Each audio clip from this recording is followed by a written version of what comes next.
दिखेगा।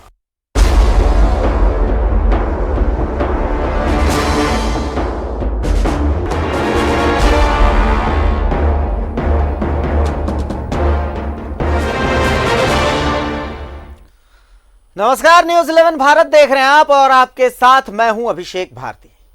जॉन ओलिया के एक शेर से शुरुआत करूंगा कि अब नहीं बात कोई खतरे की, अब सबको सबसे खतरा है। जी हां, कोरोना न जात देखता है न धर्म देखता है, इसका दीन तो बस जान लेना है। पर हम हैं जो सुधर ही नहीं रहे, कभी अपने रक्षकों पर पत्थर मारते हैं, कभी लॉकडाउन तोड़ते हैं और अब तो इस कठिन वक्त में हम हिंदू मुसलमान कर रहे हैं। आज चर्चा इसी पर होगी, बने रहे न्यूज 11 भारत के साथ।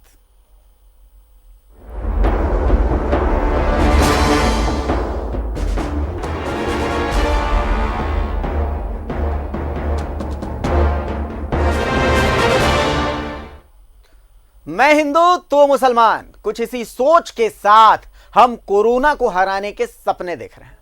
अव्वल तो इस सोच के साथ हम इस बीमारी को हरा ही नहीं सकते, और दूसरे अगर हरा भी लें तो क्या हम इंसान कहलाएंगे? क्योंकि कोरोना से भी जटिल बीमारी इस सोच के साथ हमें आगोश में ले चुकी होगी। इन फल सब्जियों का धर्म जानते हैं आप? क्या इन मजदूरों का धर्म आपको पता है? तो फिर क्यों कुछ लोग धर्म के ठेकेदार बने बैठे हैं? हम ऐसा क्यों कह रहे हैं वो भी समझ लीजिए। नमस्कार, मैं सुशील तिवारी हिंदू आर्मी से बोल रहा हूँ और मैं खड़ा हूँ एक हिंदू भाई की दुकान पे, जो सब्जी वाले के। मैं आपसे निवेदन करना चाहता हूँ और कुछ दिखाना चाहता हूँ। आप देख सकते हैं ये हिंदू भाई हैं और इन्होंने भगवा अंगोछा पहन रखा है। ये जब तक के भारतवर्ष कानून लागू नहीं करती है, जब तक कि आइडेंटिटी सभी सब्जी वालों के पास नहीं आ जाता है, तब तक हिंदू आर्मी की पहल ये है और हिंदू आर्मी का निवेदन है और आपसे आह्वान है कि आप जो है हिंदू सब्जी वालों से ही सब्जी खरीदें, ताकि आपको साफ सुथरी स्वच्छ सब्जी मिल सके। आज के डेट में जो तबलीगी जमात के लोग हैं वो पूरे भारतवर्ष में सब्जी वाला बनके और थूक और गंदगी मिला के और सब्जी बेच रहे हैं ताकि कोरोना जो है वो फैल सके। तो आप सभी से निवेदन है कि कोशिश करें, सभी सब्जी वालों से और दुकानदारों से निवेदन है कि अपनी दुकान पे झंडा लगाएं, भगवा झंडा लगाएं, या जैसे देखिए भगवा पगड़ी इन्होंने पहना हुआ है वैसे भगवा पगड़ी पहने ताकि पहचान हो सके। लेकिन आइडेंटिटी जो आधार कार्ड है वो जरूर देखें, आधार कार्ड देखना अनिवार्य है। वैसे हिंदू आर्मी की पहल लॉकडाउन के बाद ये होगी कि हर सब्जी की दुकान है और हिंदू की जो दुकानें हैं उस पे हम भगवा झंडा लगाएंगे और उस पे जो है एक बैनर हम देंगे उनको, जिसमें आधार कार्ड उनका चिपका होगा और फोटो चिपका होगा, बीच में हिंदू आर्मी का लोगो होगा और सब्जी वाले दुकान का नाम होगा। ये हम हर दुकानों पे करेंगे। ये पूरे भारतवर्ष के अंदर जो है जो हिंदू संस्थानें हैं वो ये काम करेंगी ताकि आप कोरोना जैसे महामारी और गंदगी से बच सके और जो हिंदू भाई हैं उनकी दुकानों का उत्थान हो सके। हमें हमारा कर्तव्य है कि हर हिंदू भाई को हमें बढ़ाना है और हम चूंकि शुद्धता से आप देख सकते हैं, मैं आप एक बार ले आइए इधर कैमरा। आप देखिए, आपका क्या नाम है? संजय कुमार राठौर।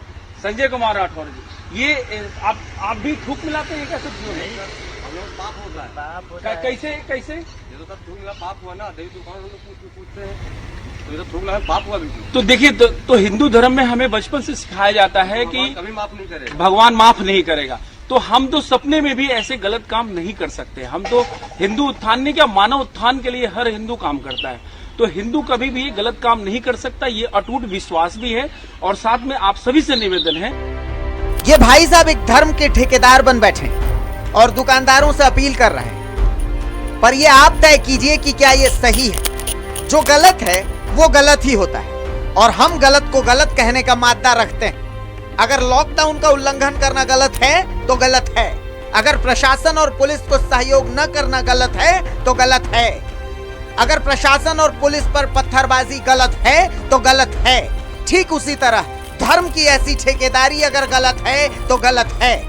इस वीडियो को देखकर बस चंद पंक्तियों में ही मन की व्यथा बताई जा सकती। नफरतों का असर देखो, जानवरों का बंटवारा हो गया, गाय हिंदू और बकरा मुसलमान हो गया। ये पेड़, ये पत्ते, ये शाखें भी परेशान हो जाएं अगर परिंदे भी हिंदू और मुसलमान हो जाएं। सूखे मेवे भी ये देखकर परेशान हो गए, न जाने कब नारियल हिंदू और खजूर मुसलमान हो गए। जिस तरह से धर्म रंगों को भी बांटता जा रहा है, कि हरा मुसलमान और लाल हिंदुओं का रंग है, तो वो दिन भी दूर नहीं जब सारी की सारी हरी सब्जियां मुसलमानों की हो जाएंगी और हिंदुओं के हिस्से बस गाजर और टमाटर ही आएगा। अब समझ नहीं आ रहा ये तरबूज किसके हिस्से जाएगा। ये तो बेचारा ऊपर से मुसलमान और अंदर से हिंदू रह जाएगा।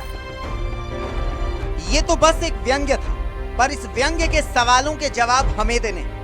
ऐसे वक्त में जब देश कोरोना से जंग लड़ रहा है, ऐसे वक्त में जब हमें विश्व के लिए उदाहरण बनना था, तब हम आपस में आर्थिक बहिष्कार का खेल खेल रहे हैं। क्या ये सही है? क्या आप एक ऐसे भारत की परिकल्पना करते हैं जो हिंदू मुक्त हो या फिर मुसलमान मुक्त हो? क्या ऐसा देश भारत या हिंदुस्तान कहा जा सकेगा? क्या ऐसी सोच के साथ हम कभी भी जन गण मन गा सकेंगे? गण मन रण है, इस रण में जख्मी भारत का भाग्य विधाता। जितनी बार ऐसे सवाल उठते हैं उतनी बार जख्मी भारत की आत्मा होती है। हम भारत हैं, आर्यावर्त हैं, हिंदुस्तान हैं, यानी एक ऐसा देश जिसके सेक्युलर सोच के उदाहरण पूरे विश्व में दिया जाता है और हर बार ऐसी हरकतें हमारी इसी सेक्युलर सोच को छलनी किए देती हैं। हमारे साथ कुछ मेहमान हैं, उनका रुख करेंगे। बीजेपी से हमारे साथ प्रतुल शाहदेव जुड़े हुए हैं, साथ ही हमारे साथ जेएमएम से विनोद पांडे जी जुड़े हुए हैं और जमशेदपुर से अन्नी अमृता हमारे साथ हैं। सबका बहुत बहुत स्वागत है। सबसे पहला सवाल मैं अन्नी के पास जाना चाहूंगा। अन्नी, कहा जा रहा है ये वीडियो जमशेदपुर का है, धर्म के कथित ठेकेदार। इससे पहले भी जमशेदपुर से कुछ ऐसी तस्वीरें आई थी जो सीधा, अगर यूं कहें कि जो हमारे देश की सेक्युलर छवि है, सीधा उस छवि को बट्टा लगा रही थी। अब एक और ऐसी तस्वीर, अगर ये वीडियो जमशेदपुर का है तो फिर से हमारे उसी देश के सेक्युलर छवि को ये बट्टा लगाती नजर आती है। क्या कहें अन्नी? देखिए, इस वीडियो से ये तो साफ नहीं हो पा रहा है कि ये कहाँ का है, लेकिन कहा जा रहा है कथित तौर पर ये वीडियो जमशेदपुर का है। अगर हम शहर को छोड़ दें तो ये कहीं का भी हो, किसी भी शहर का हो, बहुत ही आपत्तिजनक है। और लोग ये भूल रहे हैं सोशल मीडिया के चक्कर में कि हम एक सेकुलर देश में रहते हैं, धर्मनिरपेक्ष देश है हमारा, और हमें प्रत्येक व्यक्ति को अपनी अपनी निजी जिंदगी में धार्मिक मान्यताओं के साथ जीने का हक है। लेकिन सार्वजनिक जीवन में हम ऐसा कोई कृत्य नहीं कर सकते जिससे हम धर्म विशेष या समुदाय विशेष को कोई ऐसी बातें कह दे जिससे विद्वेष की भावना फैले या विभेद की भावना फैले। क्योंकि हमें देश का संविधान जो है हमारा, उसके हिसाब से चलना है। तो ये जो सोशल मीडिया की जो बीमारी, जो ये वायरस फैली हुई है ना, जिसके जरिए लोगों के बीच जहर घोलने का प्रयास किया जा रहा है अभिषेक, उसी की ये बानगी है। और ऐसे लोग फेसबुक में, ट्विटर पे चारों तरफ फैले हुए हैं और वो किस तरह का पाठ पढ़ाने की कोशिश कर रहे हैं, हमें उस पर ध्यान देने की जरूरत है। ये एक एजेंडा है जिसमें कुछ खास लोग जुड़े हुए हैं और उन पर कार्रवाई नहीं हो रही है उचित तरीके से। हालांकि मैं अगर जमशेदपुर की बात करूं तो बड़े पैमाने पर इस तरह के जो पोस्ट किए गए उस पर कार्रवाइयां हुई हैं। तो अगर वाकई ये जमशेदपुर का है अभिषेक, तो जरूर इस पर कार्रवाई होगी, लेकिन इसके पहले इसको देखना होगा कि ये जमशेदपुर का है या नहीं। लेकिन पिछले कुछ समय से जमशेदपुर जो है पूरे परिदृश्य में आ रहा है भारत में। पिछले दिनों कदमा में एक फल दुकानदार का मामला आप जानते हैं कि काफी चर्चित हुआ था। तो हम न्यूज़ 11 के माध्यम से ये बताना चाहेंगे लोगों को कि हमारे जो भारत का संविधान है, मैं आपको कुछ बताना चाहूंगी अभिषेक, कि जो 295A IPC धारा है उसके हिसाब से किसी भी धर्म की भावनाओं को आहत करना अपराध बन जाता है। तो ये जिस तरह का वीडियो है, इसमें सिर्फ इस बात पर जोर नहीं दिया गया कि आप हिंदू हैं तो आप हिंदू मान्यताओं का पालन करें। यहाँ धर्म विशेष को कसूरवार ठहराया जा रहा है। यहाँ तक कि ये कहा जा रहा है कि विशेष समुदाय के लोग कोरोना फैला रहे हैं तो आप जो है विशेष समुदाय का ही फल खरीदें। तो एक नए वातावरण का निर्माण किया जा रहा है, नए भारत का, जो भारत के संविधान की मान्यताओं के अनुरूप नहीं है। तो ऐसे लोगों को बिल्कुल जेल भेजा जाना चाहिए। ऐसी कार्रवाइयां हुई भी है जमशेदपुर में पिछले कुछ दिनों में। पिछले 1 महीने के दौरान पुलिस ने मानगो, जुगसलाई और विभिन्न इलाकों से कई गिरफ्तारियां की है जो ऐसे आपत्तिजनक, यानी इस तरीके की जहां भी घटना सामने आ रही है कार्रवाई हो रही है करने की कोशिश जी, जहां भी ऐसी घटना सामने आ रही है कार्रवाई हो रही है। प्रतुल जी भी हमारे साथ जुड़े हुए। प्रतुल जी, अगर आप तक आवाज नहीं पहुंची हो तो मैं आपको बता दूं कि एक वीडियो सोशल मीडिया पर वायरल हो रहा है जिसमें एक शख्स जो है वो सब्जी दुकान और फल दुकानों के सामने खड़ा होकर खुद को हिंदू महासभा का एक सदस्य बता रहा है और वो सब्जी दुकान वालों से अपील कर रहा है, फल दुकान वालों से अपील कर रहा है कि वो कोई एक ऐसी निशानी, या तो केसरिया झंडा या केसरिया साफा, कुछ ऐसा पहचान लगाएं ताकि उस दुकान से ये जाहिर हो सके कि वो किसी हिंदू की दुकान है। अब इसको आप किस तरीके से देखते हैं? चूंकि पिछली बार पुलिस की कार्रवाई का आपने बहुत जबरदस्त और पुरजोर तरीके से विरोध किया था।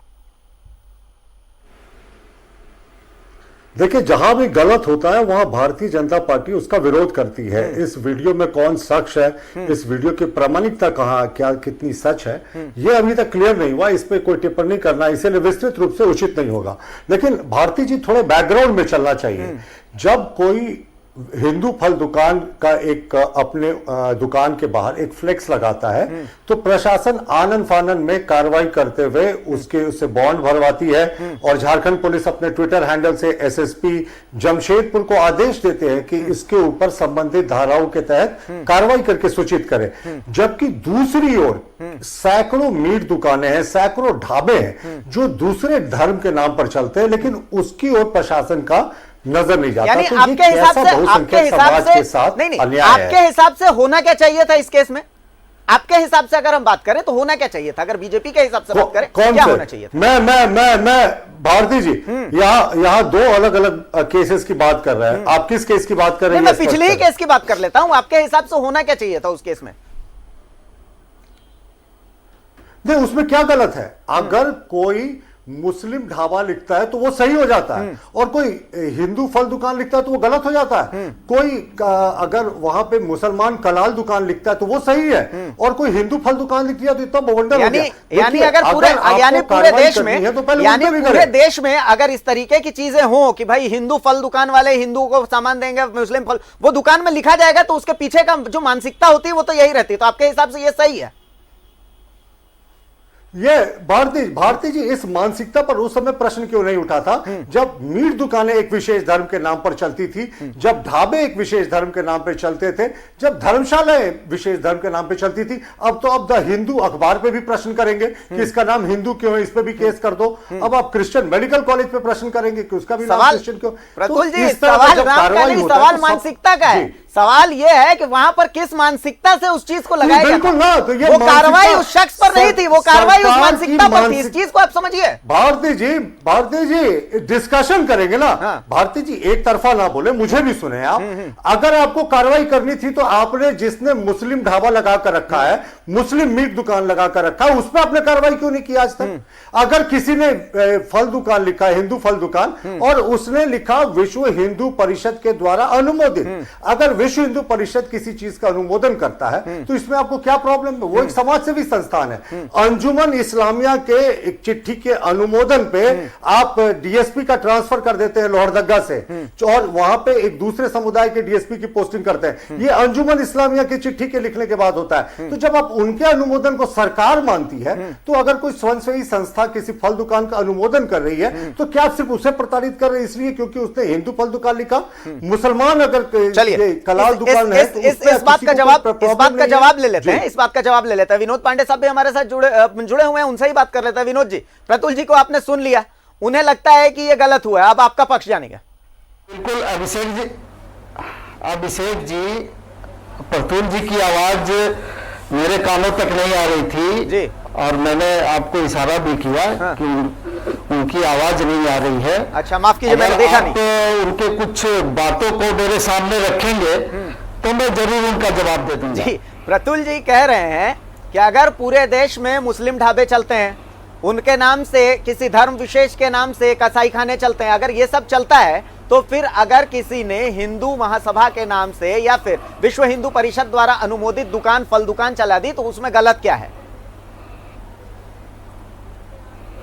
नहीं, देखिए अभिषेक जी, पहला सवाल ये उठता है कि विश्व हिंदू परिषद को ये अनुमति किसने दी कि आप वो फल दुकान लगाने के लिए आप अनुमति दें?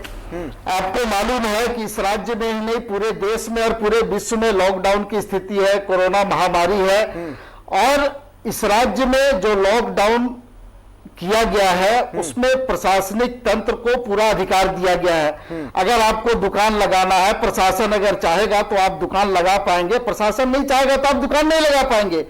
ये अनुमति उनको दुकान लगाने की ये प्रशासन को देना था, प्रशासन दे सकता है। ये विश्व हिंदू परिषद को आखिर किसने ये अनुमति दी कि आप उस फल दुकान को आप अनुमति प्रदान करें कि आप हिंदू फल दुकान खोलें, आप वहां पे भगवा झंडा लगाए? तो भगवा झंडा लगाने से कोई आपत्ति हमको नहीं है, और इस देश में किसी को भी कोई आपत्ति नहीं है। आपत्ति उस मानसिकता से है जिस मानसिकता से अभी प्रतुल जी बता रहे थे कि इसमें दिक्कत क्या है। दिक्कत आपके झंडा लगाने से नहीं है, बैनर लगाने से नहीं है, मतलब ये है, दिक्कत ये है कि वो जो मानसिकता है जो इस देश में, इस राज्य में जाति धर्म और समुदाय के नाम पर लोगों को बांट रहा है, चाहे कोई भी संगठन हो, कोई भी व्यक्ति हो, वो इस राज्य में बर्दाश्त नहीं किया जाएगा।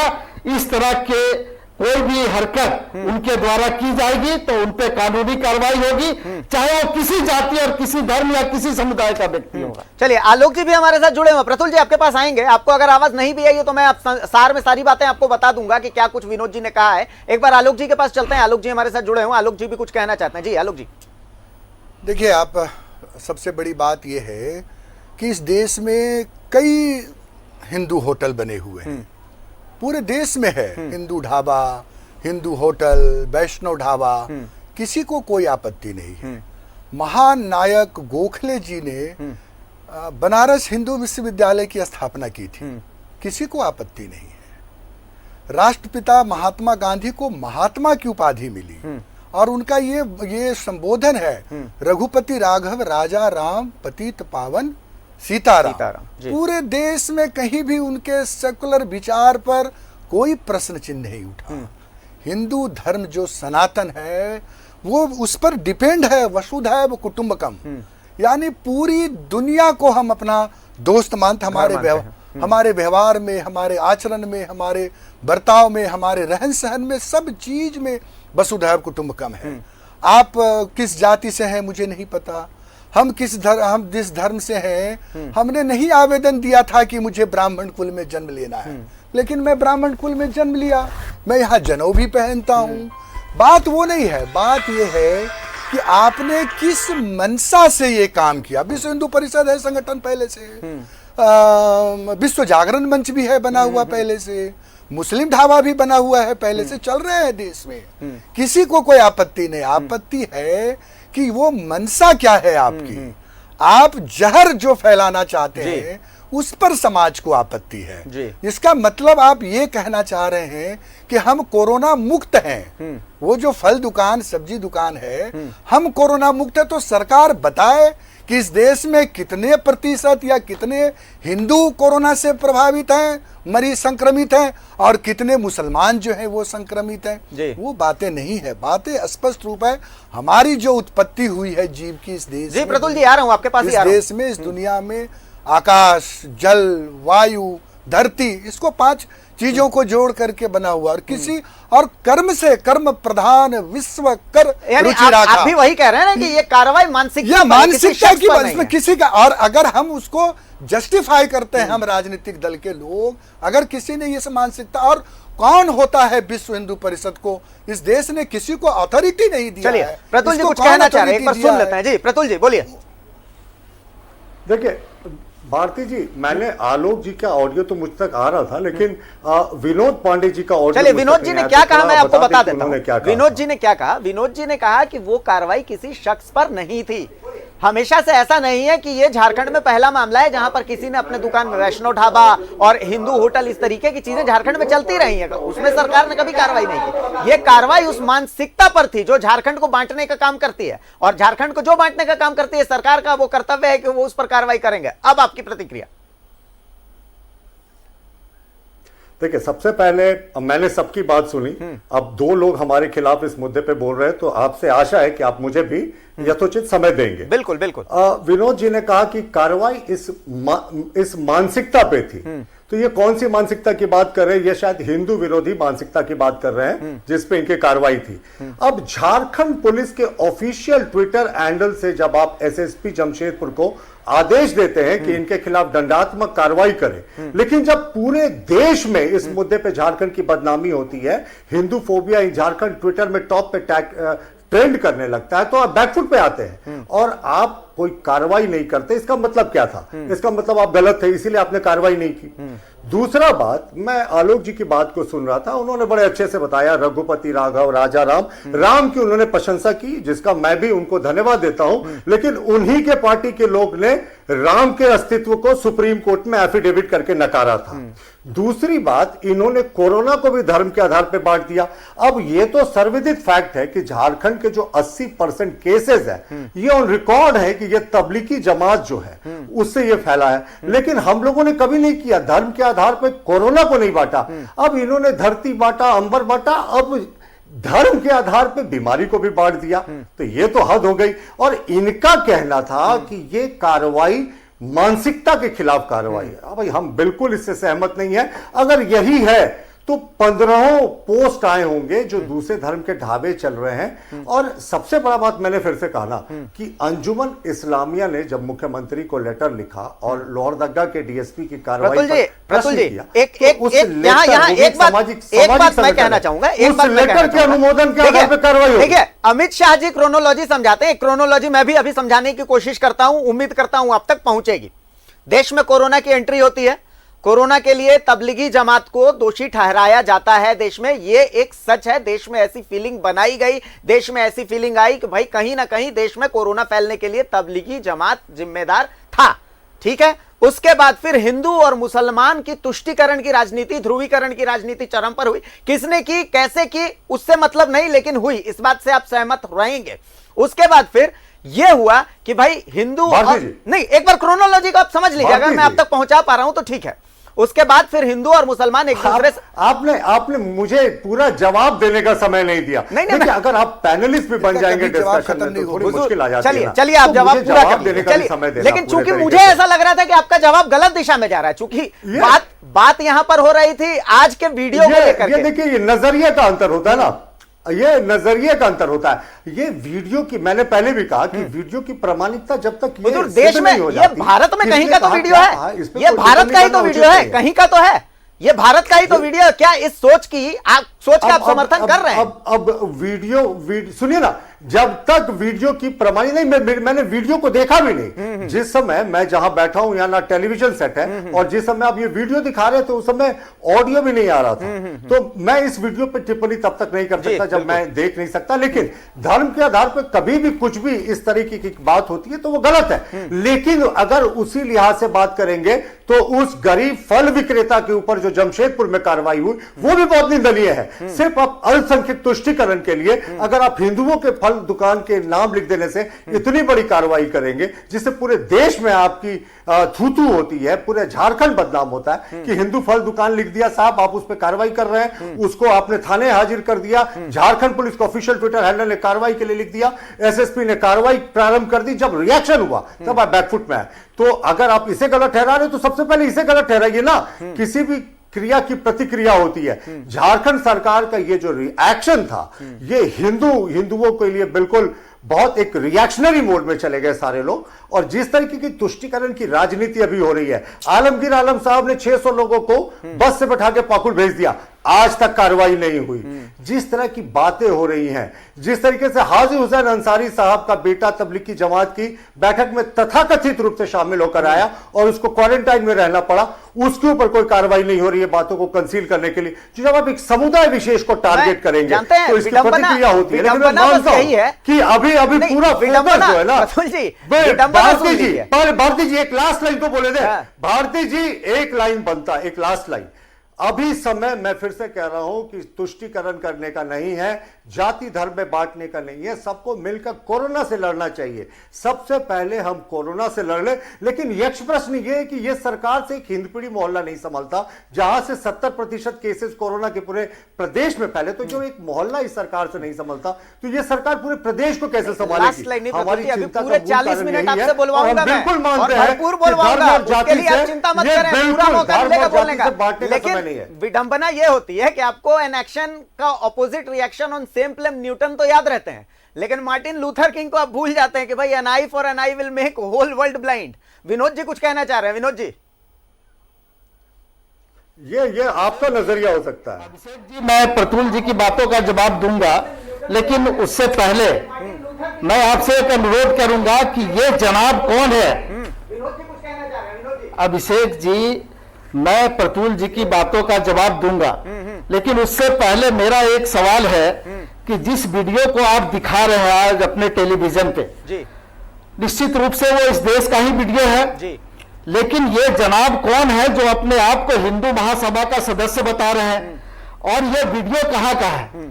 सवाल ये उठता है कि इस वीडियो को हम लोग दिखा रहे हैं, उस पर हम लोग बहस कर रहे हैं, और प्रतुल जी लगातार जमशेदपुर की घटना का जिक्र कर रहे हैं कि वहां पर सरकार ने कार्रवाई की। लेकिन मैं उनको एक बात याद दिला देना चाहूंगा कि जब ये जमशेदपुर की घटना घटी थी, उसके 1-2 दिनों बाद ही बिहार के नालंदा जिले में एक किराना दुकान, सब्जी दुकान और फल दुकान पे भगवा झंडा लगाया गया था, और बजरंग दल के सदस्यों को वहां की सरकार ने गिरफ्तार करके जेल में डालने का काम किया था।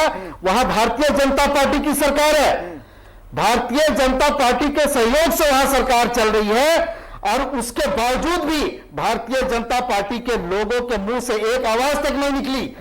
लेकिन झारखंड में जहां पर ये विपक्ष में है, और वैसे जगह पर जमशेदपुर जहां इनके जो मुख्यमंत्री थे उनकी हार हुई, आज वो विधायक भी नहीं है, वो वहां पर जाते हैं, और वो वहां पर जाकर के मामले को प्रशासनिक मोड़ नहीं दे करके वो वहां पर हिंदू मुस्लिम सिख ईसाई की बात करते हैं, जाति धर्म समुदाय की बात करते हैं। तो इससे स्पष्ट रूप से भारतीय जनता पार्टी की मानसिकता झलकती है। और मैं आपको बता दूं कि सिर्फ पूर्व मुख्यमंत्री ही नहीं, भारतीय जनता पार्टी के तमाम लोग जो बराबर मीडिया पे आकर के अखबारों में बयान देते हैं, उनके द्वारा सरकार के कार्रवाई की निंदा की गई। और मैंने आपको बताया पहले ही कि इस राज्य में जाति धर्म और समुदाय के नाम पर कोई काम नहीं होगा, कोई कार्रवाई नहीं होगी, चाहे वो किसी जाति धर्म समुदाय का व्यक्ति होगा। यहां पर इस तरह का अगर घटना को अंजाम देगा तो उसके ऊपर में कार्रवाई होगी। और मैंने इसीलिए प्रतुल जी को नालंदा की घटना को याद दिलाने का काम किया है। और प्रतुल जी बार बार हमको समझाने का प्रयास कर रहे हैं कि सरकार ने किस तरह से अंजुमन के अनुरोध पर या मुस्लिम संगठन के अनुरोध पर अफसरों का तबादला करने का काम किया। प्रतुल जी, मानसिकता को बदल लीजिए। आपको इस राज्य की जनता ने विपक्ष में बैठने का आपको जनादेश दिया है। आप सकारात्मक विपक्ष की भूमिका को निभाइए, और राज्य सरकार जिस तरह से कोरोना महामारी में लड़ रही है, जूझ रही है सीमित संसाधनों के साथ, आप उसमें सहयोग करने का काम कीजिए। उपवास और धरना देने से कोरोना महामारी नहीं खत्म आलोक जी के पास चलते हैं। सरकार के काम एक बार आलोक जी के पास भी चल जाते हैं। आलोक जी भी कुछ बोलना चाहते हैं। जी आलोक जी, देखिए, ये वक्त जो है धर्म के नाम पर और तुष्टीकरण जो तथाकथित लोग कर रहे हैं यहाँ झारखंड में, ये इससे बहुत बदनामी होती है राज्य की। और ये पूरा प्रदेश जो है इस बात के लिए आगे बढ़ रहा है कि हम किस तरह से जो है इस चुनौती का मुकाबला करें। और बहुत सौभाग्यशाली हैं हम कि हमारे सरकार और सभी लोगों के मिलजुल के प्रयास से ये स्थिति में हम हैं कि कोरोना महामारी से हम आगे बढ़ रहे हैं। लेकिन आरोप तो प्रतुल जी आरोप तो लगा रहे हैं आपकी सरकार पे कि हिंद पीढ़ी भी संभल नहीं रहा आपसे। देखिए, इन्होंने जिनको बनाया है अपने विधायक दल का नेता, इनके पास इनको खुद अपने भरोसे का नेता नहीं था। सारा जीवन आरएसएस के इशारे पर प्रदेश में सरकार चलाए, और हमको कह रहे हैं कि आपकी सरकार नहीं चल रही है। तो क्योंकि ये जब बदनाम हो गए, आप सोचिए आज के दिन की घटना, पूरे दुनिया में पेट्रोल का कीमत माइनस में जा रहा है और हमारे देश में 10 रुपए पेट्रोल की कीमत बढ़ गई और डीजल की कीमत 13 रुपए बढ़ गई। तो इनको मुद्दों से राजनीति हटाना है, दिया जलवाना है, थाली पिटवाना है, 9 घंटे एक पैर पर खड़ा रखना, इस प्रकार की बातें करनी है। इसलिए ये हमेशा अभी सरकार जो हिंद पीढ़ी में कर रही है, जो रणनीति, आप एक चीज बताइए कि कभी इस देश के अफसरों ने किसी धर्म विशेष की राजनीति की है क्या?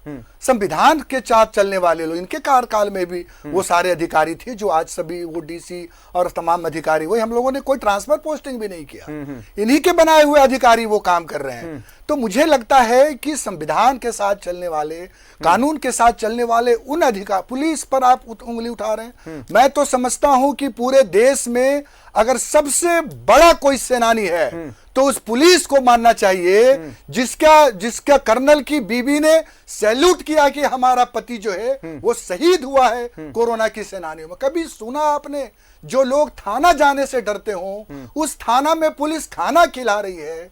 तो आप कल्पना नहीं कर सकते, ये चीजें इनको दिखाई नहीं पड़ती। इनको क्या है, ये धर्म के ठेकेदार हैं और धर्म के ठेकेदारों को ये सावधान हो जाना चाहिए कि सद्भावना बिगाड़ने वाला वो हर शख्सियत कानून के दरवाजे के पीछे खड़ा रहेगा, किसी को इजाजत नहीं मिलेगी। प्रतुल जी कुछ कहना चाह रहे हैं? वकील भारी पड़ जाते हैं सब पर। मेरी बात अभी उनको उनके तक मेरा संदेश भेजिए कि बाहर निकलिए प्रतुल जी। हिंदू मुस्लिम, हिंदू ढाबा, काली ढाबा, पिया ढाबा, इससे बाहर निकलिए प्रतुल जी। बहुत बड़ा आपको इसलिए लोगों ने बाहर किया क्योंकि आप नागपुर से। एक बार सुन लीजिए प्रतुल जी, सुन लिया, सुनिए जी, बोलिए प्रतुल जी बोलिए। नहीं, देखिए मैं आलोक जी के ऑडियो को तो सुन पा रहा था, विनोद जी का ऑडियो बिल्कुल नहीं सुन पा रहा था। तो संक्षेप में विनोद जी ने क्या क्या वो मैं फिलहाल एक छोटे से ब्रेक के लिए रुक जाते हैं प्रतुल जी। ब्रेक के बाद जब वापस आते हैं तो मैं आपको विनोद जी ने क्या कहा वो भी बताता हूं और हम अन्नी के पास भी चलते हैं। जो कुछ ये सियासत चल रही है हिंदू और मुसलमान को लेकर के, और जो ये कहा जा रहा है इस कोरोना काल में कि मैं हिंदू और तू मुसलमान, क्या ये सही है गलत है, इस पर चर्चा जारी रखेंगे। एक ब्रेक लेते हैं।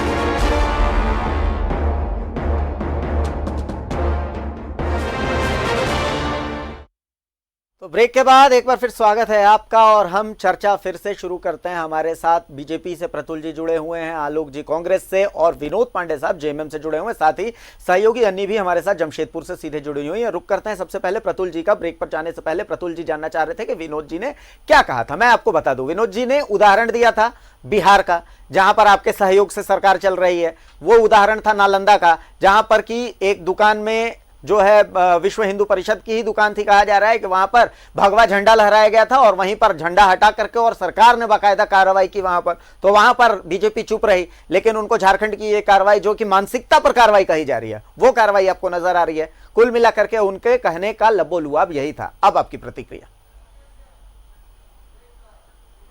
देखिए, अब जिस तरीके से वो जिस घटना की बात कर रहे हैं उस घटना का एक पहलू बता रहे हैं। जिस अफसर ने अति उत्साह में कार्रवाई की थी उस पर भी विभागीय कार्रवाई शुरू हो गई है बिहार में। और जहां तक दूसरी बात की बात है कि ये मानसिकता पे कार्रवाई है, तो मैं तो ये जानना चाहता हूं कि ये मानसिकता हमेशा बहुसंख्यक समाज के विरोध में क्यों रहती है। मैंने कहा ना, ऐसे दर्जनों उदाहरण है जब दूसरे धर्म के नाम पर ढाबे, मीट दुकान, होटल, कॉलेजेस, अखबार तक चल रहे हैं, लेकिन उनके ऊपर कोई कार्रवाई नहीं होती। लेकिन कोई अगर हिंदू फल दुकान लिख देता है तो उसके ऊपर ऐसी कार्रवाई हो जाती है मानो वो कोई आतंकवादी हो। और मैं कांग्रेस के बड़े भाई आलोक दुबे जी की बात को भी सुन रहा था। एक बात अच्छी लगी कि उन्होंने अभिनंदन किया पुलिस कर्मियों का, सैन्य कर्मियों का और सुरक्षा कर्मियों का जो कोरोना के इस महामारी में लड़ रहे हैं, शहादत भी हो रही है। ये एक बहुत अच्छा परिवर्तन है उस पार्टी से जिसकी अध्यक्षा बटाला हाउस इनकाउंटर के आतंकवादियों के मारे जाने के बाद कहती थी कि रात में उन्हें नींद नहीं आई। अब हिंद पीढ़ी की ओर लौटते हैं। हिंद पीढ़ी एक बड़ा उदाहरण है कि कैसे सरकार एक मोहल्ले को कंट्रोल करने में विफल रही। पिछले 1 महीने से लगातार मीडिया में, चैनलों में, अखबारों में खबरें आती रही कि हिंद पीढ़ी में लॉकडाउन का उल्लंघन हो रहा है, कर्फ्यू का उल्लंघन हो रहा है। सरकार ने पहले घोषणा की कि रैफ उतारेंगे, उसके बाद इन्होंने सीआरपीएफ को उतारा। फिर सीआरपीएफ को अखबारों में खबर आई कि सीआरपीएफ को सिर्फ चेक पॉइंट जो था उसमें लगाया गया और हिंद पीढ़ी में अभी भी लोग खुलेआम घूम रहे थे, जबकि वो प्रदेश का एकमात्र हॉट स्पॉट है। तो ये साफ दिखाता है कि सिर्फ एक वर्ग के तुष्टीकरण के लिए सरकार ने उसी वर्ग की जान के साथ खेला। अब मैं आपको एक लेटर का जिक्र करना चाहूंगा जो सरकार की पोल खोलता है। वो लेटर नंबर 301 है, जिसे हेल्थ सेक्रेटरी ने, स्वास्थ्य सचिव ने रांची के डीसी और एसएसपी को 4 मई को लिखा है, जिसमें उन्होंने कहा है कि हिंद पीढ़ी में लॉकडाउन का उल्लंघन हो रहा है और जिस तरीके की खबरें आ रही हैं, लोग खुलेआम घूम रहे हैं और उन्होंने 100% अनुपालन कराने का आदेश दिया। आप ये बताएं, 4 तारीख को सरकार के सचिव यानी सरकार खुद स्वीकार कर रही है कि लॉकडाउन का अनुपालन नहीं हो पा रहा है हिंद पीढ़ी में। तो जिस सरकार से एक मोहल्ला नहीं संभलता, हम तो इसे अब हिंद पीढ़ी सरकार कहते हैं, अब हिंद पीढ़ी सरकार हिंद पीढ़ी को नहीं संभाल पा रही है तो पूरे प्रदेश को कैसे संभालेगी? साहब, अब जिस वर्ग के तुष्टीकरण की बात करते हैं, अरे उस वर्ग के पहले प्राणों की रक्षा कीजिए। आपने उन्हें वहां खुलेआम घूमने के लिए छोड़ दिया है और सबको पता है कि कोरोना कितनी तेजी से फैलता है, तो आपने उस हॉटस्पॉट में रह रहे लोगों के जीवन के साथ खिलवाड़ किया। वहां से लोग निकल के लोहरदगा पहुंच जा रहे हैं, कभी बोकारो पहुंच जा रहे हैं, सिमडेगा पहुंच जा रहे हैं और वहां भी ऐसे इन्फेक्शन आ जा रहे हैं, बेड़ो पहुंच जा रहे हैं। तो मुझे लगता है कि सबसे पहले सरकार की सबसे बड़ी विफलता है, इतने सारे केसेस नहीं होते अगर हिंद पीढ़ी में ये लॉकडाउन और कर्फ्यू का अनुपालन अच्छे से करा लेते। लेकिन सरकार पूरे समय सिर्फ तुष्टीकरण के लिए, सिर्फ अल्पसंख्यक तुष्टीकरण के लिए सरकार ने कुछ नहीं किया और उसी मोहल्ले के कारण पूरे प्रदेश को खतरे में डाल दिया और उस मोहल्ले के लोगों को भी खतरे में डाल दिया। मैंने कहा ना कि सरकार के सचिव जब खुद एडमिट कर रहे हो कि हिंद पीढ़ी में लॉकडाउन का अनुपालन नहीं हो रहा, वो भी 4 तारीख के पत्र में, तो इसके बाद कुछ कहने को बिल्कुल बिल्कुल, ये आपका सवाल है, हम जवाब ले लेते हैं। अब कम से कम आप आरोप तो नहीं लगाएंगे कि आपको वक्त नहीं दिया बोलने का, आपकी बात पूरी हो गई। अब चलते हैं, एक बार विनोद जी कुछ कहना चाह रहे हैं। विनोद जी बोलिए। नहीं चलिए। देखिए अभिषेक जी, ये आपका सवाल है, हम जवाब ले लेते हैं। अभिषेक जी बोलिए। नहीं अभिषेक जी, वो जितना वक्त चाहते हैं उनको दीजिए। उन्होंने पहले ही कहा जी कि 2 तरफा हमला हो रहा है, लेकिन उन्होंने इस बात का जिक्र नहीं किया कि भारतीय जनता पार्टी की दोहरा राजनीतिक चरित्र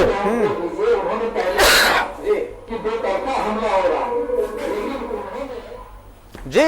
विनोद जी बोलते जाइए। जी आवाज थोड़ा गूंज रहा था, इसलिए बोलिए। नहीं, एक बात तो बिल्कुल स्पष्ट है। उन्होंने कहा कि दोनों तरफ से हमला हो रहा है और हमको भी बोलने का अवसर दिया जाए। आपने काफी अवसर भी दिया इनको और इन्होंने काफी विस्तार से अपनी बातों को रखा है। लेकिन एक बात का जवाब वो देना भूल गए, जिन सवाल को हमने उठाया था कि ये जो भारतीय जनता पार्टी की दोहरी राजनीतिक चरित्र जो है, दोहरा राजनीतिक चरित्र जो है, उसके बारे में उन्होंने नहीं कहा। झारखंड में एक चरित्र दिखता है, बिहार में एक चरित्र दिखता है, तो झारखंड में आप चूंकि विपक्ष में है, वहां आप सत्ता में है, इसलिए आपका ये जो दोहरा राजनीतिक चरित्र है वो दिख रहा है। राज्य की जनता देख रही है, पूरे देश की जनता भी देख रही है अभिषेक जी। और दूसरी बात, कोई बात नहीं, प्रफुल्ल जी मैं आपको बताऊंगा। हाँ जी बोलिए विनोद जी बोलिए। तुष्टीकरण की बात इन्होंने कही है, तो ये तुष्टीकरण की बात तो स्पष्ट कर दे रही है भारतीय जनता पार्टी कि कौन तुष्टीकरण कर रहा है, कौन यहां पर जाति धर्म समुदाय के नाम पर राजनीति कर रहा है। इस राज्य में आप हमको बताइए कि जो छात्र और छात्राएं या जो मजदूर दूसरे राज्य में फंसे हुए हैं, उनको लाने का काम अगर सरकार कर रही है, तो क्या उसमें हिंदू मुस्लिम सिख ईसाई को देख करके लाने का काम हो रहा है? क्या उसमें जाति धर्म समुदाय के नाम पर बच्चों को और मजदूरों को लाने का काम हो रहा है? लेकिन ये सब चीजें प्रतुल जी को नहीं दिखेंगी। प्रतुल जी को सिर्फ ये बात दिखेगा कि हिंद पीढ़ी में कितना केस आया। अरे आप ये तो देखिए कि इस राज्य में केस कितना है, कितने लोग ठीक हुए, सरकार जो काम कर रही है उसके परिणाम क्या आ रहे हैं। तो इन सब बातों से भारतीय जनता पार्टी को कोई लेना देना नहीं है। इसलिए मैंने कहा कि भारतीय जनता पार्टी को राज्य की जनता ने जो जनादेश दिया है वो विपक्ष में बैठने का जनादेश दिया है, इसका यह मतलब नहीं है कि आप हर बात का विरोध करें। आप सकारात्मक सुझाव दें, सकारात्मक विपक्ष की भूमिका में रहें, तो इस राज्य की जनता बेहतर आपको समझेगी। लेकिन जो आपका राजनीतिक चरित्र दिख रहा है उससे स्पष्ट हो जाता है कि आप राज्य में जाति, धर्म और समुदाय के नाम पर लोगों को बांट के राजनीति करना चाहते हैं। प्रतुल जी, मैं आपको आगाह कर रहा हूं कि आप ऐसे काम से अपने को बचाइए, पार्टी को बचाइए, अन्यथा आने वाले दिनों में आप विपक्ष में रहने लायक भी नहीं रहेंगे। चलिए, आलोक जी का भी यही आरोप है कि उनको वक्त कम मिल रहा है। आलोक जी ने जनेऊ तक दिखा दिया कि भाई उनसे बड़ा सनातनी कौन हो सकता है। आलोक जी, आपका पक्ष। देखिए, सबसे बड़ी बात है, यह देश सांप्रदायिक जहर फैलाने वाले को कभी याद नहीं रखता है। जब कभी भी सद्भावना बिगड़ती है तो मीडिया की सुर्खियों में और आम जनमानस की सुर्खियों में ये बातें होती है कि फला आदमी ने इसकी जान बचाई, इस आदमी ने समाज के लिए काम किया है। तो आप जो जहर फैला रहे हैं, इस आपदा की स्थिति में पूरा देश और पूरी दुनिया देख रही है। जहां तक रह गया लोगों के हिंद पीढ़ी से शुरू, तेरे नाम से शुरू, तेरे नाम से खत्म, हिंद पीढ़ी से शुरू, हिंद पीढ़ी पर खत्म। अमेरिका में प्रतिदिन 2000 से ज्यादा लोग मारे जा रहे हैं, इटली में ज्यादा, फ्रांस, जापान, हर जगह लोग मर रहे हैं। हमारा देश तो सुरक्षित है। आपने हवाई जहाज से महापुरुषों को लाने में फ्री में लाया। मध्य प्रदेश में सरकार बनाने के लिए कोरोना वायरस को फैलाने का पूरा अवसर दिया आपने। हमने कभी कुछ नहीं कहा। हमने कहा 4 घंटे का मात्र नोटिस दिया था आपने। देश के करोड़ों करोड़ मजदूर किस तरह से त्राहिमाम कर रहे थे पूरे देश ने देखा। लेकिन हमने प्रधानमंत्री के साथ हम खड़े रहे। हमने कहा नहीं, देश का प्रधानमंत्री आह्वान करता है कोरोना महामारी में लॉकडाउन में रहना, हम रहे। थाली बजाने बोला, थाली बजाए। लेकिन कृपा करके ये सांप्रदायिक वायरस तो मत फैलाइए, कभी माफ नहीं करेगा देश। आपने वो सब काम किया। कौन लाया बाहर से, किसने? 6 साल से आपकी सरकार है। कौन लाया यहां पर बाहर के लोगों को फलने और फूलने का मौका दिया? आपके पास इंटेलिजेंस था, आपके पास सारे ब्यूरो मौजूद थे। आप क्यों नहीं उस समय ये काम कर पाए थे? लेकिन ये वायरस जो फैला रहे हैं आप, ऊपर से लेकर के नीचे तक, आप चिट्ठी दिखा रहे हैं।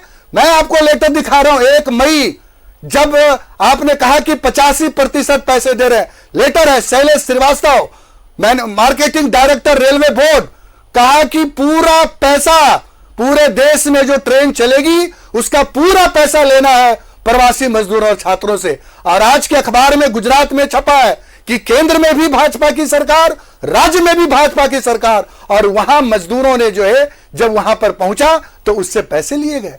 उतना ही नहीं किया, आपने टेस्टिंग के नाम पर, यह बहस का मुद्दा होना चाहिए। आप बहस क्या कर रहे हैं कि आपने छोड़ दिया है विश्व हिंदू परिषद को, आपने छोड़ दिया है जहर फैलाने के लिए। दूसरे आपके बाबूलाल मरांडी जी जब कल तक 3 महीने पहले हम आपके खिलाफ में थे तो वो भी बात करते थे देश के और राज्य के सांप्रदायिक सद्भावना के लिए। और आज जब आपके वहां गए हैं तो आप ये राजनीति मत करिए। आलोक जी, नहीं, मेरी एक बार हमारी संवाददाता कुछ कहना चाह रही है। अन्नी जी, ये सारी बातें आप सुन रही हैं। मैं एक बार चाहूंगा, जिस आईपीसी का आपने शुरुआत में जिक्र किया था, उस आईपीसी का जिक्र एक बार फिर से करें, और उसके बाद जो कुछ ये बातें आप सुनने के बाद आपको क्या लग रहा है वो भी हम जानना चाहेंगे।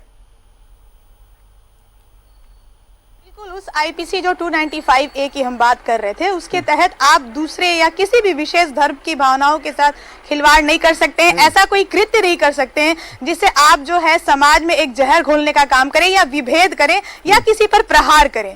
तो ये देश जो है अभिषेक, ये संविधान से चलेगा या फिर ये विश्व हिंदू परिषद या जो तमाम दूसरे धर्म के संगठन है उससे चलेगा? क्या हम हिंदू राष्ट्र हैं या क्या हम इस्लामिक राष्ट्र हैं? नहीं, तो हम जो है एक धर्मनिरपेक्ष राज्य हैं और भारत के संविधान के हिसाब से चलेगा। लेकिन अभिषेक, अगर इस तरह का माहौल बनाया ही जा रहा है तो एक सवाल मेरा ये है कि सब्जी ही क्यों, फल ही क्यों? फिर तो मैं स्कूटी चलाती हूँ, मेरे टायर पंचर हो जाते हैं कई बार, तो मुझे तो किसी मुस्लिम की ही मदद लेनी पड़ती, क्योंकि यहाँ जमशेदपुर में जो भी टायर पंचर की दुकान है ज्यादातर मुस्लिम है। तो उस वक्त मुझे क्या करना चाहिए? तो क्या मैं किसी मुस्लिम से टायर पंचर न बनवाऊं? तो क्या विश्व हिंदू परिषद ने कोई कॉल सेंटर बनाया है जिससे मैं कॉल करके ये पता करूं कि शहर के किस हिस्से में कहां पर कोई हिंदू पंचर वाला बैठा है। तो जरा तर्क के धरातल पर आ जाए कि अगर आप ये भी करना चाहते हैं तो जरा करके दिखा दें। कोई भी व्यक्ति घर से निकलता है फल खरीदने के लिए तो एक आम आदमी कभी ये नहीं सोचता है कि वो हिंदू फल वाले से खरीद रहा है या मुसलमान फल वाले से। वो मार्केट का रुख करता है कि फला मार्केट में अच्छे फल मिलते हैं। ये सच्चाई है। और अब आप आम आदमी को डाइवर्ट करना चाहते हैं, उसके दिमाग को भ्रमित करना चाहते हैं और इस एजेंडे का खूब पालन किया जाता है फेसबुक, ट्विटर, इंस्टाग्राम और अन्य सोशल मीडिया के जरिए, और उस पर लगाम उतने जोर तरीके से नहीं लगाई जाती है। अभिषेक, तो सत्ता पक्ष और विपक्ष एक दूसरे पर आरोप प्रत्यारोप करते हैं, लेकिन कार्रवाई भी एक खानापूर्ति ही होती है। अगर कार्रवाई सही मायनों में होती तो ऐसे लोगों को बल कैसे मिलता। दूसरी बात है अभिषेक कि जिस तरह से कोरोना वायरस के संक्रमण को हमने लॉकडाउन के जरिए तोड़ा है, जो वो चेन तोड़ा है ना, जो हम लगातार बताए हैं कि माचिस की तीलियों का एग्जाम्पल लिए हैं, तो ये जो वायरस है ना, ये जो सांप्रदायिकता का जहर रूपी वायरस, इसको भी इसी तरह से तोड़ना होगा। अब व्यवस्था करनी होगी सरकार को कि सोशल मीडिया में ऐसे आपत्तिजनक पोस्ट जो है सोशल मीडिया के संचालक इसको नष्ट कर दें और ये चेन टूटे। ये चेन नहीं टूटेगा तो ये जहर फैलता जाएगा, और इसकी वजह है सोशल मीडिया में इस तरह के मुद्दों का प्रचार और प्रसार करना। हो सकता है फल वाला निर्दोष हो, उसने रख लिया हो एक बैनर और आप उसके फोटो को सोशल मीडिया में डालकर चारों तरफ पूरे शहर में 20 लाख की आबादी को प्रभावित करने की कोशिश कर रहे हैं। अभिषेक, मैं बता दूं कि कदमा में जो फल वाली घटना हुई थी उसके बारे में पता चला सूत्रों से कि 200 रुपये खर्च करके बैनर लगवाए गए थे। एक फल वाला इतना गरीब है, उसका जीवन जो है वो किसी तरह चलता है, वो इतना दिमाग नहीं लगाएगा इन सब चीजों में, उसको भ्रमित करके ऐसा करवाया गया। और सत्ता जेएमएम की है, फिर भी आप देखिए कि बीजेपी का कितना दबाव था कि पुलिस को बैकफुट पर आना पड़ा, एसएसपी को पीसी करनी पड़ी कि नहीं इसमें कोई केस नहीं हुआ है, और इसी तरह के मामले में बिहार में केस हो जाता है। हम ये नहीं कहते कि एक गरीब फल वाले पर आप केस कर दीजिए, लेकिन एक संदेश दिया जा सकता है कार्रवाई के जरिए कि ये गलत है। इस मानसिकता पर ये कार्रवाई, इस तरह का माहौल बनाने की जरूरत थी। जी बिल्कुल। जी प्रतुल जी। बिल्कुल। विनोद पांडे जी ने क्या कहा, थोड़ा समराइज कर दे। विनोद पांडे जी ने सिर्फ इतना ही कहा कि जिन मजदूरों को लाया जा रहा है क्या उनसे जाति धर्म पूछ करके लाया जा रहा है, जिन छात्रों को लाया जा रहा है क्या उनसे जाति धर्म पूछा जा रहा है। आपका जो स्टैंडर्ड है झारखंड के लिए अलग हो जाता है, बिहार के लिए अलग हो जाता है, उत्तर प्रदेश के लिए अलग हो जाता है, टिकट के आप पैसे ले लेते हैं। तो यही बात विनोद पांडे जी की बातों का लबोलुआब था। और अब जो है आईपीसी की धारा 295 के बारे में भी अन्नी जी ने बताया, वो आपने सुना कि भाई किसी भी तरीके से किसी भी धार्मिक भावना को आहत करना ये एक कानूनी अपराध है, वो कार्रवाई। और फिर उन्होंने ये भी बात बताई कि 200 रुपए उस फल वाले को दिए गए थे इस पोस्टर को लगाने के लिए। अब प्रतुल जी आपका स्टैंड क्या रहेगा? देखिए, आपके रिपोर्टर ने जो बातें कही, पहले वहीं से शुरू करते हैं। उन्होंने एक बड़ी महत्वपूर्ण बातें कही कि अभी भी अगर पंचर बनवाना पड़ता है तो हम हिंदू पंचर की दुकान कहां खोजें, क्योंकि अधिकांश पंचर बनाने की दुकानें जो हैं वो अल्पसंख्यक समुदाय के युवकों की है। देखिए, यही देश की दुर्दशा है। कांग्रेस ने इतने दिनों तक अल्पसंख्यक तुष्टीकरण की राजनीति करके अल्पसंख्यकों को सिर्फ भय दिखाया, लेकिन उनका विकास नहीं किया। आज भी पंचर दुकान बनाने वालों की जब बात आती है तो आपकी रिपोर्टर और रिकॉर्ड कर रही है कि मुस्लिम समुदाय के लोग ही बनाते हैं। ये कांग्रेस की देन है। नहीं, अब भारती, अब मुझे बोलने देना। अब तो 3 लोग ने बोला, आपकी रिपोर्टर ने बोला, दोनों पैनलिस्ट ने बोला, अब मुझे मौका दे। नहीं, अब मैं उन्हीं की बात का जवाब दे रहा हूं। दूसरी बात जो इन्होंने कही कि उस फल वाले को 200 रुपए का देकर बैनर लगवाया गया, यह बात किसने कहा? क्या उस फल वाले ने कहा? देखिए, इस तरह की बातें फैलाना मुझे लगता है अभी के संक्रमण काल में बिल्कुल उचित नहीं है। और मैं मानता हूं, हम तो भारतीय जनता पार्टी एक सशक्त और एक सजग विपक्ष की भूमिका निभाने को तैयार है, लेकिन सरकार कोरोना से कम लड़ने को और जो तुष्टीकरण की राजनीति है उस पर ज्यादा ध्यान दे रही है। आप देखें, इन्होंने पहला ऐप लॉन्च किया प्रवासी मजदूरों के लिए। उस ऐप में जिसका झारखंड में अकाउंट नहीं था वो उसके लिए काम नहीं करता था। रांची के डीटीओ का जो नंबर जारी किया वो फॉरवर्डेड था, जो डीटीओ का ईमेल आईडी जारी किया वो बाउंस करता था। तो नोडल ऑफिसर्स के जितने नंबर जारी किए उसमें चीफ सेक्रेटरी और एपीसी का छोड़ के किसी का नंबर फॉरवर्डेड थे। तो भाई, हम हमेशा आपको सुझाव देते रहेंगे, आपकी गलती को उजागर करते रहेंगे, लेकिन तुष्टीकरण इस देश में प्रतुल कैसे जी, किया, सांप्रदायिकता का जहर विनोद जी कांग्रेस ने किस विनोद कदर जी आपसे फैलाया, एक सवाल और करना चाह आज रहे वो हैं। हमें नसीहत दे रही है। विनोद जी आपसे एक सवाल करना चाह रहे हैं। जी विनोद जी पूछिए। विनोद जी की आवाज, विनोद जी की आवाज मुझ तक नहीं मैं उनका सवाल आप तक पहुंचाऊंगा। आप मेरी बात तो खत्म होने देना। एक बार दो इसका जवाब उनकी आवाज नहीं आ रही है, मैं एक अंतिम बात कहना चाहता हूं। सबसे ज्यादा वक्त मैं आपको दे रहा हूं ताकि आप लगाएं। आपने कांग्रेस और जेएमएम के नेताओं ने बोला, भारती जी एक लास्ट लाइन तो मेरा भी प्रश्न बनता है कि आलमगीर आलम ने रांची डीसी के लॉकडाउन के जो चिट्ठी थी, आदेश निर्गत किया था, कैंसिलेशन ऑर्डर, उसके बावजूद उन्होंने 600 बसें से पाकुड़ मजदूर को भिजवाया। जब डीसी ने अपने आदेश को कैंसिल कर दिया था और इसकी सूचना उनको दे दी गई थी, उनके खिलाफ क्या कार्रवाई हुई? सत्यानंद भोक्ता ने अपना जन्मदिन मनाया, ये कोरोना लगाने काल में उन्होंने सोशल डिस्टेंसिंग की धज्जियां उड़ाकर जन्मदिन मनाया, उन पे क्या कार्रवाई हुई बता दे। दीपिका पांडे जी लॉकडाउन का उल्लंघन करके घूम रही थी, उन पे क्या कार्रवाई हुई? इरफान अंसारी जी बिना परमिशन के रांची पहुंच जाते हैं, उन पे इस सरकार ने क्या कार्रवाई की? तो ये सरकार जब एक तुष्टीकरण के फोकस से चलेगी और सिर्फ अपने सहयोगियों का ख्याल करेगी। संजय सेठ और पीएन सिंह नहीं पहुंचे थे दिल्ली से रांची? जी, उन्होंने वैलिड पास लेकर यहां ट्रैवल किया था। अच्छा। वो home ministry government of India से वैलिड पास लिया हुआ था और उसके बाद जो प्रशासन का आदेश था उसका उन्होंने पालन किया। लेकिन आलमगीर आलम के ऊपर आज तक कार्रवाई क्यों नहीं हुई? उन्होंने तो डीसी के लॉकडाउन आदेश का उल्लंघन किया। अभी इस समय देश में महामारी का कानून लागू है, जवाब देना चाह रहे हैं डीसी को असीम शक्ति। आलोक जी बोलिए।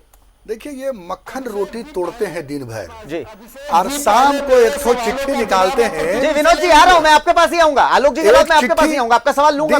दिन भर ये लोग मक्खन रोटी तोड़ते हैं और रात में शाम को वो चिट्ठी दे देते हैं महामहिम को और अखबार में छपवा देते हैं। एकमात्र भूमिका इनकी है ये कोरोना महामारी में, और दूसरी भूमिका ये है इनकी कि किस तरह से हिंदपीढ़ी और ध्रुवीकरण की राजनीति को यहाँ किया जाए।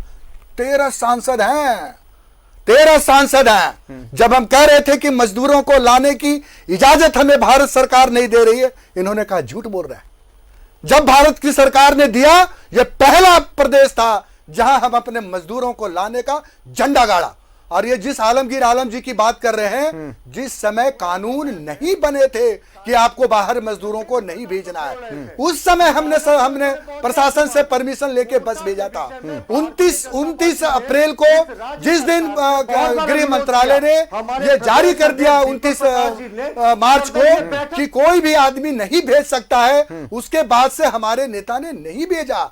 आलमगीर आलम की बढ़ती लोकप्रियता और जिस तरह से उन्होंने काम कर रहा है, इनको परेशानी हो रही, क्योंकि आप काम नहीं, मेरी बात कंप्लीट होने थोड़ा वक्त कम है आलोक, मैं बिल्कुल कंक्लूड कर रहा हूं कि आलमगीर अभी तो हमारी भलमनसाहत देखिए और हमारी दया देखिए, वरना आपके दोनों सांसद के ऊपर में एफआईआर होता, आपके गोड्डा के सांसद निशिकांत दुबे के ऊपर एफआईआर होता, जिन्होंने लॉकडाउन के नियमों का अवहेलना किया, जिसने कानून के साथ मजाक उड़ाया। लेकिन सरकार नहीं चाहती है कि एक चुने हुए जनप्रतिनिधि के साथ इस प्रकार का व्यवहार किया जाए, वरना ये तीनों सांसद आज सलाखों के पीछे होते। मुझे नहीं लगा कभी 13 सांसदों ने कभी गृह मंत्रालय से बात किया होगा, कभी गृह मंत्रालय से बात किया होगा। जी बिल्कुल आलोक जी, एक बार विनोद जी के पास चल लेते हैं जी। कम समय हमारे पास, कम शब्दों में आपका सवाल बता दें। एक सवाल है जी अभिषेक जी, मेरा सिर्फ एक सवाल है। जिन बातों को अन्नी जी ने उठाया, उन्होंने कहा कि उस फल दुकान वाले को 200 रुपया बैनर लगाने के लिए दिया गया था। वो व्यक्ति कौन था जिसने फल दुकान वाले को 200 रुपया दिया, और वो बैनर लगाने वाला व्यक्ति कौन था, उसकी मानसिकता क्या थी, उसके पीछे कौन सी बात थी कि वो वहां पर बैनर लगाया और उस दुकान वाले को 200 रुपया देता है? इन सवालों का जवाब आप प्रतुल जी से लीजिए कि किस परिस्थिति में जो कांग्रेस के ऊपर इन्होंने आरोप लगाया, किस परिस्थिति में रघुवर दास जी उस दुकान वाले से मिलने जाते हैं और वो मीडिया पर प्रतिक्रिया देते हैं। चलिए मैं अल्पसंख्यक जो लास्ट में कंक्लूड कर रहा हूं, इन्होंने कहा कि कांग्रेस से अरे हमारे यहां तो अल्पसंख्यक मंत्री बन रहे हैं, देश के विदेशों में जाकर के सब कुछ बन रहे हैं, यहां आगे बढ़ रहे हैं, लेकिन सब लोग हैं गरीब, हर जमात में। मैं ब्राह्मण हूं, हमारे जमात में भी लोग गरीब है। कहां गरीबी नहीं है? वहां हर जगह गरीब है। लेकिन आपने कितने मुस्लिमों को विधानसभा में पहुंचाने का काम किया? चलिए, आप कितने मुस्लिमों को टिकट देते हैं? आपने इस रमजान के मौके पर कितने मुस्लिमों को मदद करने का काम किया? घर में बैठ करके बिल्कुल मक्खन रोटी तोड़ते हैं और साथ को सांप्रदायिकता का जहर फैलाते हैं। यही एकमात्र काम है भारतीय जनता पार्टी। सुन लीजिए, जेएमएम की तरफ से सवाल यह है कि 200 रुपए में पोस्टर लगवाया गया, ऐसा अन्नी जी ने बताया। अब वो 200 रुपए में पोस्टर लगवाने वाला कौन था, किसने वो 200 रुपए दिए, ये जेएमएम का सवाल है। और दूसरा सवाल कांग्रेस की तरफ से है कि इन्होंने तो मंत्री बनाया अल्पसंख्यक को, आपकी सरकार ने क्या किया अल्पसंख्यकों के लिए? बहुत कम शब्दों में इसका जवाब चाहेंगे, चूंकि हमारे पास 1 मिनट ही और बचा हुआ है। जल्दी से प्रतुल जी। देखिए, सबसे पहले जो 200 रुपए की ये बात कर रहे हैं उसकी प्रामाणिकता नहीं है कि ये साफ एक तरह की साजिश है कि ये पूरे मुद्दे से डाइवर्ट करने की। हम तो कह सकते हैं जो इन्होंने वीडियो दिखाया वो भी हो सकता है किसी ने 500 रुपए खर्च करके बनवा दिया हो। और आलोक दुबे जी की बात पर हम वापस आते हैं। इस ऐसा प्रतीत होता है कि पूरे देश में सिर्फ 2 जनेऊधारी ब्राह्मण है, एक राहुल गांधी, दूसरा आलोक दुबे। ये हर एक बात पीछे अपने ब्राह्मण होने का, जनेऊ पहनने का प्रमाण दे रहे हैं। ये कौन सी बात है? हमने तो सांसद बनाकर भेजा। मुख्तार अब्बास नकवी केंद्र में मंत्री है, लेकिन उन्होंने तुष्टिकरण किया। आज भी मुसलमानों को प्लम्बर के समय खत्म हो गया, ये चर्चा फिलहाल यहीं रोकेंगे।